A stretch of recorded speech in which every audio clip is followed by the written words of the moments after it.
اهلا بيكم اعزائي المتابعين برنامجكم اصدق كدبه. كلنا بنتكلم عن الجمال والتجميل، ودايما في بعض المفاهيم الخطأ عندنا، واكتر مفاهيم خطأ عندنا هو الفيلر والبوتوكس.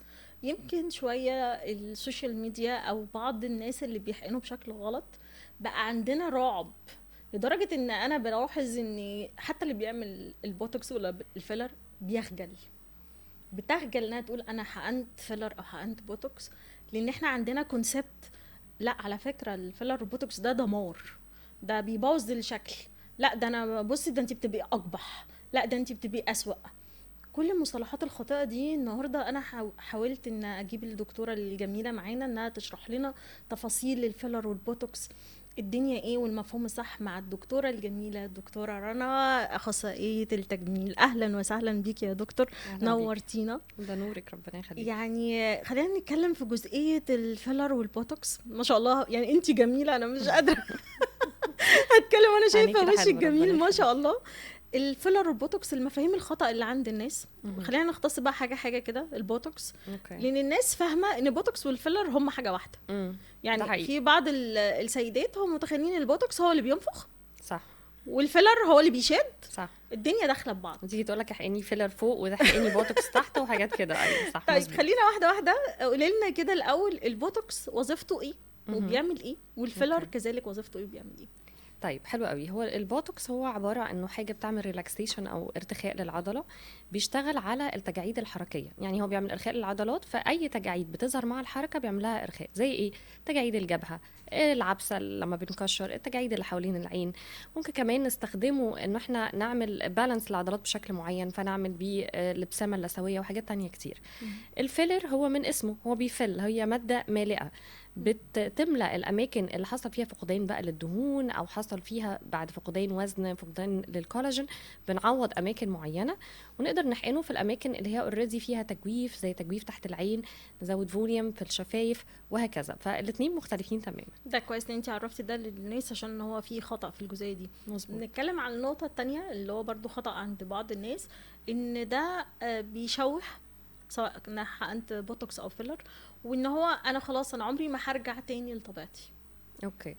شوفي، كل حاجة في التجميل مش بس الفيلرز والبوتوكس، لو اتعملت بطريقة صح عند دكتور صح بجرعات صح في أماكن صح عمرها ما بتشوه. يعني احنا دايما بنقول ان في خط رفيع كده ما بين التجميل الصح المظبوط قوي وما بين التجميل الفيك اللي بيخلي الشكل مش مظبوط او انه يبقى ليه مشاكل.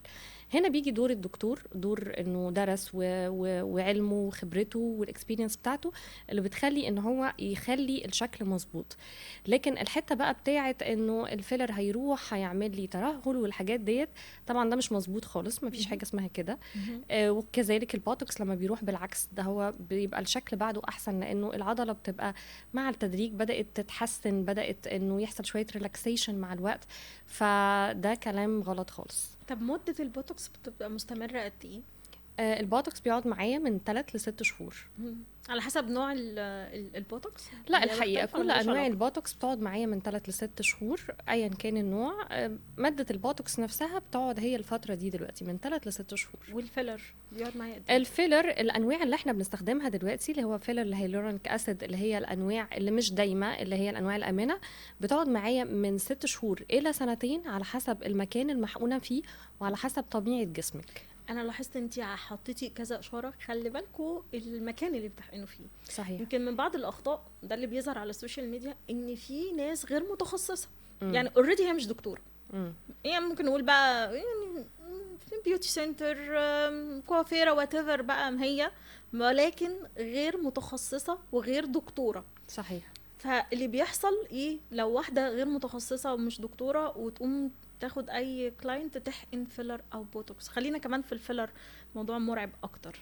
ايه اللي بصي انا بيحصل؟ مبسوطه قوي انك سالتي السؤال ده، لانه احنا مؤخرا بدانا حتى نعمل حملات توعيه احنا كاطباء على النت، انه فكره ان انا امسك ابره واستسهل الموضوع واحقن وانا غير متخصصه وغير دارسه دي مشكله كبيره. احنا عشان نوصل ان احنا نحقن فيلرز او غيره بنبقى درسنا 7 سنين طب، وبعد كده صحيح. تخصصنا في مجال الجلديه، خدنا ماجستير، يعني درسنا كتير قوي. طبعا. فاهم حاجه اصلا عشان انا امسك ابره فيلر وابتدي احقن بيحقن لازم ادرس علم الاناتومي او هو علم التشريح، عضلات الوش، الشرايين، الاورده داخله فين، علشان ما سببش complications او مضاعفات للمريض. فاللي بيحصل ان هم بيشوفوا فيديو حقن او يشوفوا حد حقن قدامهم فيبتدوا ان هم يحقنوا. هم لا درسوا الاناتومي ولا يعرفوا مضاعفات اللي هم بيحقنوه، ولا يعرفوا انه لو لا قدر الله حصل مضاعفات طب انا ازاي اتعامل مع المضاعفات، لان انا ما درستش. فبالتالي بيحصل مشاكل، بيجونا بقى في العيادات بعد ما تكون حصلت مشاكل، في منها بنعرف نتصرف معاها وفي منها للاسف بتبقى يعني في مش مشكله عارفة. جاتلك انت حسيتي منها الموضوع بقى صعب قوي او وصلت لمرحله سيئه من حقن كتير طبعا كتير. يعني احنا بصي انا وكل زمايلي الاطباء عدت عليهم عدد من الحالات مش قليل ابدا من ناس حقنت في اماكن غير متخصصه مع غير دكاتره وبيجونا العيادات. الفكره كلها انه في بعض الكومبليكيشنز او المضاعفات لازم تتحقن في وقت معين، وقت قصير. يعني لو عدى عليها اكتر من 48 ساعه بتكون خلاص المشكله احنا ما بنقدرش نلحقها. فهي الفكره انه المضاعفات موجوده في الطب، بس انت لما حتى تتعاملي مع طبيب بغض النظر ان نسبه المضاعفات قليله، بس هو هيبقى عارف علامات الخطر وهيقولها لك، لو حصل كذا كلميني، لو حصل كذا كلميني، فحتى لو حصل حاجه هو بيعرف يتعامل معاها. لكن الغير متخصصه ببساطه، وده شفناه من قصه بلوجر شهيره كانت بتتكلم عن الموضوع ده، وقالت انها هترفع قضيه وقالت على اسم المركز لان هي كانت هتفقد بصرها لما جت حقنت فيلر في مناخيرها. بالظبط. ايه اللي حصل؟ انه هي قالت لها انه بيحصل معايا 1 2 3، قالت لها ده عادي. وهنا الكارثه انه مش الكارثه بس انه خلاص حصلت مشكله، المشكله انه تظهر علامات الخطر ويبقى اللي قدامي مش فاهم فيقول ده عادي.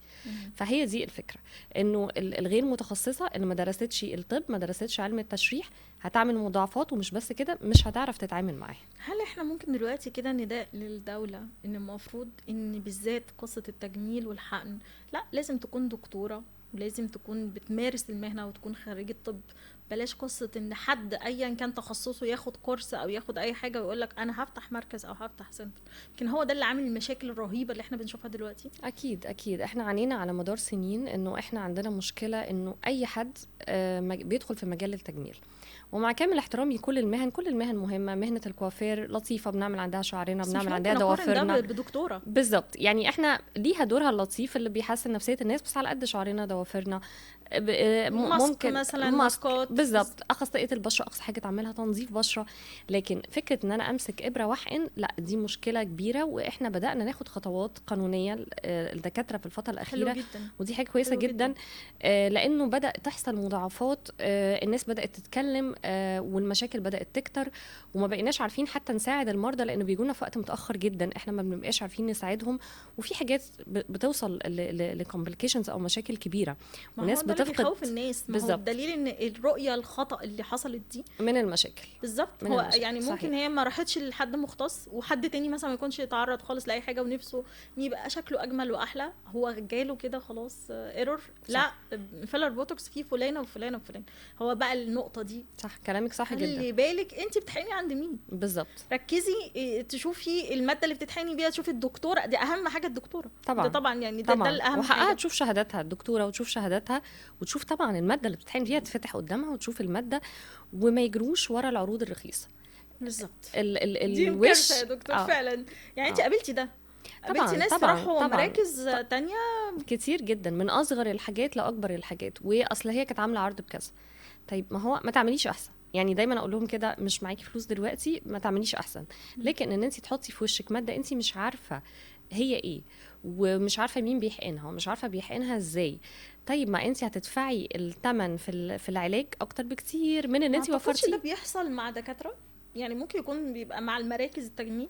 شوفي اقول لك على حاجه، يعني ما لاحظتش، ما قابلتش مع كل الدكاتره بتعامل معاهم ان في دكتوره ما بتكونش اونست وبتبقى صريحه انا بحقنك بكذا وبتفتح الحاجات دي قدامك. طبعا ده حق اي بيشنت تدخل عندنا العياده ان هي تشوف الماتيريال اللي تحقن بيها، الماده تتفتح، السيرنج قدامها تبقى مقفوله طبعا. بس لو انت بتتكلمي على فكره المضاعفات، في مضاعفات طبيه مكتوبه في الكتب العاديه زي الكدمات، انا اسفه، الزرقان بعد الحقن، ده حاجات نورمال جدا. زي ما قلت لك، فكره الطبيب مش بس انه طبعا نسبه المضاعفات هتبقى اقل بكتير من حد مش فاهم، بس فكره انه يعرف يتعامل. هو هيقول لك لو حصل كذا كذا كذا كلميني، فانتي في ثواني هو هيحل المشكله يمكن قبل ما انتي حتى تاخدي بالك. فكل حاجه وارده، لكن الفكره ان انا اعرف اتعامل مع حد شاطر يكون عارف دارس كويس، عارف التشريح بتاع وشي. كمان فكره الذوق، يعني هو بس التجميل شطاره وعلم وذوق، لانه انت برضو بيجيلك بغض النظر عن المضاعفات، بس بيجيلك ناس من مراكز غير متخصصه حقنا بشكل الحقيقه سيء جدا. يعني الشفايف شكل مش طبيعي، الخدود شكل مش طبيعي. خليني اقول لك الجزئيه دي، هل بيجيلك بيشنت تقول لك دكتور انا محتاجه ان انا املى شفايفي وانت شايفه ان هي نورمال، او محتاجه ان انا انفخ شويه خدودي او وانت عارفه ان ده هيبقى شكلها مش الطف حاجه، او ممكن الحته اللي بتتكلم فيها لا والله انت عايز تحقني كذا عشان توصلي لكذا. صحيح. بتقابلي الحالات دي كتير جدا كتير. تقدري تقنعيهم بقى بالفكره بتاعتك؟ بصي انا اكتر دكتوره في العالم بترفض ان هي تشتغل حياتي، يمكن برفض اكتر ما بقبل، لانه زي ما قلت لك شعره صغيره قوي ما بين التجميل الناجح وما بين التجميل الفيك او اللي بيغير الشكل او اللي بيعقد الناس بقى من التجميل. فانت لازم كدكتوره تحافظي على الشعره دي، انت لازم تخرج من عندك هي احلى. لو خرجت فيك او ان انت مشيتي ورا كلامها يلا نحقن الشفايف، خلي بالك في منهم بيبقى اوريدي حقن وفي لسه بقايا فيلر، نقول لها ندوب تقول لك لا احقني عليه عايزه اكبر، بنشوف مهازل. فانت لو مشيتي وراها انت في الاخر ما هي وشها ده هو الاعلان ليكي، انه صحيح. لو هي خرجت وشها حلو صحابها يسالوها انت عامله عند مين دكتور. لو خرجت، لو انت مشيتي ورا كلامها وخرجت فيك وشكلها وحش، بغض النظر ان دي امانه هتسالي عليها، دي رقم واحد. وتاني حاجه خلاص ما هي انت طوعتيها بس هي في الاخر شكلها وحش، ما حدش يعني خلاص اتعرف انه مين اشتغل لها الشغل ده، ما حدش ممكن يجيلك وانت عامله الشغل الفيك ده. تقنعيهم الاول الصح طبعا. ايه، طبعا. الحق ان المفروض يكون فين، البوينت اللي احنا عايزين نركز فيه. طبعا بقعد اتناقش معاهم وبقعد اقول لهم ايه الاحسن، ايه اللي شكله احلى. وفي حاجات انا برفضها تماما، يعني في حاجات بقول لها لا انا مش هعمل الاجراء ده، احنا ممكن نعمل اجراء تاني اخف وابسط والذ. في بنات سنها اصغر من ان هي تعمل حاجات معينه، في ناس اوريدي عندها بقايا فيلر، يعني في اسباب كتيره بتخليني ارفض. بنقعد نقنعهم ونتناقش وفي الاخر بيجوا يشكروني ان انا قلت لهم على الحاجه الصح اللي خلت شكلها احلى، وان انا ما طوعتهاش زي ممكن حد تاني يلا بينا كبزنس كشغل كفلوس.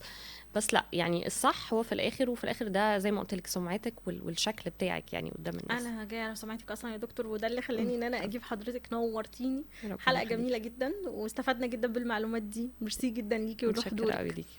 اعزائي المتابعين، اتمنى النهارده حلقتي تكون عجبتكم وتكونوا تعرفوا الفرق ما بين الفيلر والبوتوكس والاضرار، وازاي نرجع تاني اختار الدكتور الصح.